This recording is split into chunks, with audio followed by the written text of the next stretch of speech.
സാധാരണ നമ്മൾ ഇന്റർനെറ്റിൽ നിന്ന് നമുക്ക് ആവശ്യമായിട്ടുള്ള ഡാറ്റയൊക്കെ കോപ്പി പേസ്റ്റ് ചെയ്യുമ്പോൾ നമ്മൾ ഈ കാണുന്നത് പോലെ തന്നെ നമുക്ക് ഹൈപ്പർ ലിങ്കുകളൊക്കെ വരാറുണ്ട്. അപ്പൊ ഇങ്ങനെ ഹൈപ്പർ ലിങ്ക് വരുമ്പോൾ നമുക്കത് ഓരോന്നും മാറ്റുക എന്ന് പറഞ്ഞാൽ ഒരുപാട് സമയം പോകുന്ന കാര്യമാണ്. അപ്പൊ നമുക്ക് എളുപ്പത്തിൽ തന്നെ ഈ ഒരു ഹൈപ്പർ ലിങ്ക് വരാതെ നമുക്ക് ആവശ്യമായിട്ടുള്ള ഡാറ്റ എങ്ങനെ കോപ്പി ചെയ്യാമെന്ന് നോക്കാം.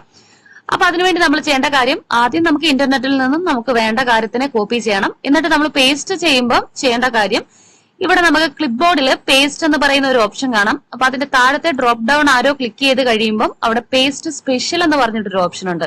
അപ്പൊ ഈ പേസ്റ്റ് സ്പെഷ്യൽ എന്ന് പറയുന്ന ഈ ഒരു ഓപ്ഷൻ സെലക്ട് ചെയ്ത് കഴിയുമ്പോൾ നമുക്ക് പുതിയൊരു പേജ് വരും.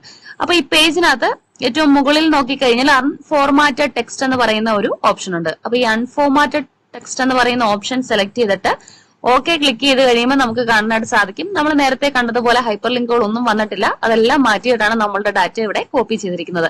അപ്പൊ എളുപ്പം തന്നെ നമുക്ക് ഹൈപ്പർ ലിങ്ക് ഒക്കെ മാറ്റിയിട്ട് നമുക്ക് ആവശ്യമായിട്ടുള്ള ഡാറ്റ ഇങ്ങനെ കോപ്പി പേസ്റ്റ് ചെയ്യുക. അതായത് കോപ്പി പേസ്റ്റ് സ്പെഷ്യൽ ചെയ്ത് കഴിഞ്ഞാൽ നമുക്ക് എളുപ്പം തന്നെ